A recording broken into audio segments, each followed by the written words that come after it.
ተንበርክኬ እየለመንኩሽ ነው። በፈጠረሽ በመብርሃን ይሻለሁ። ላሳይሽ እኮ ልቀቀኝ። ቆሽን የኔ ላግዝሽ እንዴ? ላግዛችሁን ያንዴ እየው። ሆስፒታል እንሂድ። ሆስፒታል እንውሰድ። እስኪ ዝም በል። በራስህ ችግር ይሄ ሁሉ ነገር እየመጣ መልሰው ሆስፒታል። ስማ፣ እዚህ ሰፈር ነው። በቀኝ በኩል ገብቼ ቀጥታ ውረድ ነው የተባልኩት ይመስለኛል። ያኛው ነው። ኦኬ፣ ወይ መጣችሁ። ከዛ እዚህ ጋር ነበረ ያ ሰርፕራይዝ ቤት ሰርፕራይዝ አረጋት ቀን እዚህ ጋር ነው። ይሄኛው ህንፃ ነው እና 4ኛ ላይ ናቸው ነው የተባልኩት። እንግዲህ ቤተሰቦቼ ትላንትና ለምለም አንድ ቪዲዮ ተለቆ ነበር። ትላንትና ለምለም ያለውን ነገር ለማጥራት እየሞከረች ነው። ያው እኔም እየሞከርኩኝ ነው። ቤተሰቦቼ አንድ ነገር መናገር ፈልጋለሁ። ያው እርግጠኛ ባልሆንም ህያብና ሄኖክ የሚኖሩበት ሰፈር አግኝቼዋለሁ። እዚህኛው ቤት ነው 4ኛ ላይ ነው የተባልኩት እና ቤተሰቦቼ ትናንትና አብዛኞቻችሁ በጣም ተበሳጭታችኋል፣ ተናግራችኋል ምናምን። ያው ምን እንደምል አላውቅም፣ ምን ብዬ እንደምናገር አላውቅም። እኔ ማናችሁም አንቺም ሁላችሁም ኮመንት ያደረጋችሁ ሰዎች በጣም እንደተበሳጫችሁ እንደተናዳችሁ ያስታውቅባችኋል። ያው ከንግግራችሁ ሰላም የተወደዳችሁ ውድ ቤተሰቦቻችን ሰላም ይብዛላችሁ። ለቤት አዲስ ከሆናችሁ ማለትም ዛሬ እየመጣችሁ ከሆናችሁ ማለት ነው ላይክ ሰብስክራይብ በማድረግ ከኔ ጋር እንድትሆኑ በአክብሮት ጋብዛችኋለሁ። ውድ ተመልካቾቻችን እንግዲህ ኤፍሬም ማለት ከዚህ በፊት በጣም ቤተሰቦቹ እንደገና ደግሞ ያው እንግዲህ ሁላችን እናውቃታለን። ለምለምም እንደገና ደግሞ ሁላችንም እናውቃለን። እንግዲህ በጣም ደስ የሚል ቤተሰብ ውስጥ ያደገ ልጅ ነው። እንግዲህ እቺ ልጅቱ ከዚህ በፊት ከሱ ጋር እንግዲህ ጓደኛ ነበረች። ለምለምም በጣም እቺ ልጅቱን ትወዳለች። በጣም ጥሩ ልጅ ናት። በጣም ጎበዝ ጀግና ልጅ ናት። ማስተዋል ያላት ልጅ ናት። በጣም ጥሩ ልጅ ናት። በጣም አሪፍ ልጅ ናት ምናምን እያለች ስለ የዚች ልጅቶ ትመሰክራለች ማለት ነው። እንግዲህ ኤፍሬም እንግዲህ ቀስ እያለ ሌላ ህይወት ወይም ሌላ ነገር እንትን ማድረጉ ጀመረ ማለት ነው። ማለት ውጭ ዳር እያለ ጀመረ ማለት ነው። ከዛን እንግዲህ ለምለም እሷ ስታወራ ጊዜ ውሸት ነው ትላለች። ማለት ያኔ አትቀበልም። ያ ማለቴ ወንድሜ ጸባይን እኔ አውቃለሁ፣ ውሸት ነው አንቺ የምትዩ ነገር ውሸት ነው ትላለች። አይ ኤፍሬም ከሌላ ሰው ጋር ነው ያለው፣ ኤፍሬም እንደ በፊቱ አይደለም፣ ከኔ ጋር ለመኖር ፈቃደኛ አይደለም፣ ባህሪው በጣም ተቀይሯል። ኤፍሬም በጣም ነው የተቀየረው ባህሪው። የኤፍሬም ባህሪው በአሁኑ ሰዓት በጣም ከባድ ነው ብላ ለምለም ነፂም እንትን ታደርጋለች ማለት ነው። ለምለም ደግሞ ኧረ ውሸት ነው ወንድሜ እንደዚህ አይነት አቅም እንዴ ምናምን ትላለች ለምለም ማለት ነው።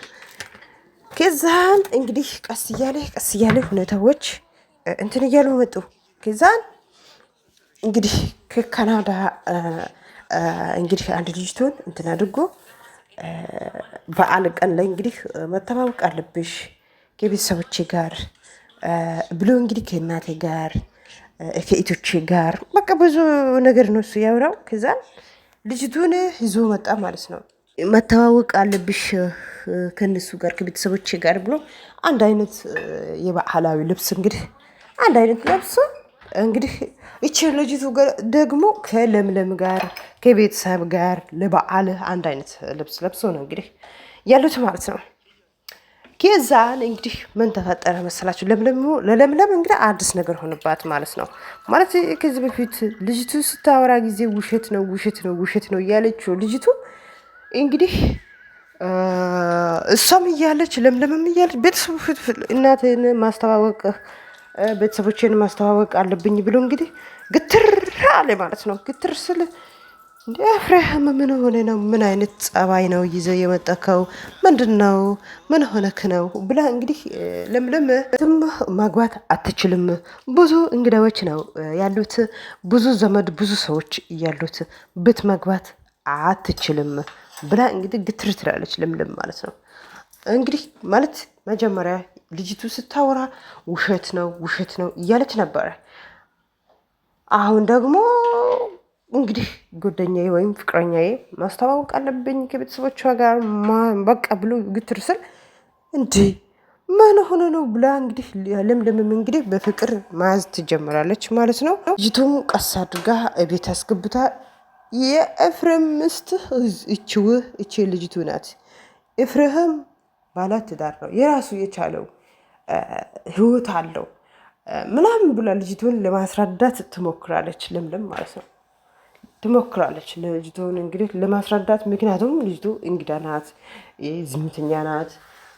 እሱ ያለኝ እኮ ያወራኝ እኮ እንደዚህ አይደለም እንደዚህ ብሎኝ አይደለም ብላ እንግዲህ ለምለም እንግዲህ ልጅቱም ያለው ትንሽ ነገር ማውራት ትጀምራለች ማለት ነው። ከዛን እንግዲህ ውድ ቤተሰቦቻችን ለምለምም ደነገጠች ማለት ነው። እንግዲህ ለምለም በጣም ነው የተደነገጠችው ማለት ነው። እንዲህ ምንድነው ኤፍሬም ምን ሆኖ ነው? ኤፍሬም ወዴት እየሄደ ነው? ምናምን ብላ እንግዲህ እንትን ታደርጋለች ማለት ነው። እንግዲህ እልህ ውስጥ ብዙ ነገሮች አሉ፣ ብዙ ነገሮች ነው የሚከሰተው። እንግዲህ እቺ ልጅቱም ቀስ እያለች ከኤፍሬም ጓደኛ ከሱ ጋር እንግዲህ ቀስ እያለች ከሱ ጋር እንትን ማድረግ ጀመረች፣ ጓደኝነት ጀመረች። እንግዲህ ማለት ቀስ እያለች ማለት ነው። አይዞሽ ነው ያለው ምናምን ማለት ጀመረ፣ ማባበል ጀመረ። ከሷ ጋር በቃ የሆነ እንትን ማድረግ ጀመረ። ኤፍሬምን ደግሞ ያቺ ልጅቱን ታው ይቺ ልጅቱ ከንተ ጋር ይቺ ልጅቱ እኛ ቤትም አትገባም፣ አንፈልጋትም፣ እኛ አንፈልግም። ለምለም ብዙ እንትኖች ለኤፍሬም ታወራለች ማለት ነው። ኤፍሬም ቁጭ አድርጋ ማለት ነው ለምለም ማለት ነው። ነጽም እንግዲህ በጣም ተናዳለች። ብዙ ማለት ቤተሰብ ውስጥ አንድ እናቱ ብቻ ናት እንግዲህ የሆነ ቀስ ብላ ታወራለች እንጂ እንግዲህ ለጋሼ መናገር አለብን፣ ጋሼ ይሄ ነገር ከሰማ ለአንተ ጥሩ አይደለም ብላ ለምለም ብዙ ነገር ለኤፍሬም ታወራለች፣ ለማስረዳት ትሞክራለች። ኤፍሬምም ደግሞ መልሶ ምን አለ፣ እሷ እኮ ከቢኒ ጋር ነው ያለችዋ፣ ቢኒየም ጋር ነው የራሷ ህይወት ቀጥላለች። ስለዚህ እኔም የራሴ ህይወት መቀጠል አለብኝ ምናምን አለ ኤፍሬም ማለት ነው። ከዛን ለምለም ደግሞ እንዲህ ኤፍሬም እየተኘው ኤፍሬም ጋር እንዴት እኛ እኮ እሷን እንወዳት በጣም ነው የምንወዳት። ከሷ ማለት በጣም ጥሩ ልጅ ናት። እሷ በጣም ካንተ ጋር ለመኖር ለፍታለች፣ ብዙ ነገር ነው የለፈችው። ስለዚህ እቺ ልጅቱ ከኛ ቤተሰብ ጋር አንድ ላይ መኖር አለባት። ከሷ ብዙ ነገር እንጠብቃለን፣ ከሷ ልጅ እንፈልጋለን። ይቺ ልጅቶ እኛ ቤትም አትገባም፣ ከኛ ጋር መኖርም እኛ አንፈልግም ብላ ለምለም እንግዲህ ኤፍሬምም ቁጭ አድርጋ ትመክራለች፣ ምክሩም ትሰጣለች ማለት ነው። ኤፍሬም እንግዲህ በፍጹም ማስማት አልቻለም። ለምን እኔ የራሴ ህይወት መቀጠል አለብኝ፣ በቃ ከሷ ጋር መኖርም አልፈልግም፣ ከሷ ጋር መቀጠልም አልፈልግም ብሎ እንግዲህ ድርቅ ይላል ማለት ነው። እንግዲህ ለምለም እንግዲህ እስቲ የሷ ጉዳን ማስማት አለብሽ፣ የሷ ነገር መከተል ማስማት አለብሽ ብሎ እንግዲህ ኤፍሬምም ይላታል። እንግዲህ ለምለም እሷን ጠርታ አሃ አንቺ ለካ ከሌላ ሰው ጋር እያለሽ እኛ ወንድማችንህ በአንቺ ምክንያት ነው አይደል እያጠላ ነው ያለ ነው። አንቺን እኮ እኛ በጣም እንወድሻለን። አንቺ በእንደዚህ ሁኔታ ወይም በእንደዚህ መልኩ እንዴት ለምንድን ነው የምትቸኩዩ? ለምንድን ነው የምትቸኩዩ? ለምንድን ነው እንደዚህ የምትሆኙ? ብላ ለምለም ተመልሳ እንግዲህ በጣም ትናደዳለች ማለት ነው። እሷም እንግዲህ ዝም አለች ማለቴ ያኔ ሴት ልጅ ትንሽ ያረጋ ማለት አለብሽ፣ መረጋጋት አለብሽ። ትንሽ የሆነ ራስሽ እንትን ማድረግ ሪላክስ ማድረግ አለብሽ። እንዴት ነው ወደ ችኩል ትያለሽ ብላ እንግዲህ ለምለምን በጣም ተናደደች። ተመልሳ ለልጅቱ ማለት ነው። እንግዲህ አሁን ደግሞ ኤፍሬም ተመልሶ እንግዲህ የእህቷ ምክር የእህቶቿ ምክር ሰምቶ እናት ምክር ሰምቶ እንግዲህ በቃ ከሷ ጋር ወደ እሺ ከሷ ጋር ልመለስ ከሷ ጋር ሊኖር ከሷ ጋር እከሳታለሁ እሷን መክሳት አለብኝ ብሎ እንግዲህ እሱ እንደዚህ ብሎ እንትን ሲያደርግ እንግዲህ ሌላ ቤት ተከራይታ እንግዲህ አንድ ላይ ተከራይቶ ነው ያሉት። እንግዲህ እነሱ የተከራዩበት ቤት እንግዲህ ኤፍሬም እየፈለገ እነሱ ጋር ደረሰ ማለት ነው። እንግዲህ ለኤፍሬም ጓደኛ ነው እንግዲህ ይሄ ልጅ ማለት ነው። እንግዲህ ያስቡት እንግዲህ ሰው ቀስ በቀስ ምን እንደሚፈጠር በችኮላ ብዛት ምን እንደሚፈጠር አያችሁት። ትንሽ ረጋ ብትሉ የሆነ ነገር ለችኩል እንዳትሉ ትንሽ ተረጋግታችሁ ቀስ ብላችሁ የሆነ ነገር ቢታዩ ለማለት እወዳለሁ።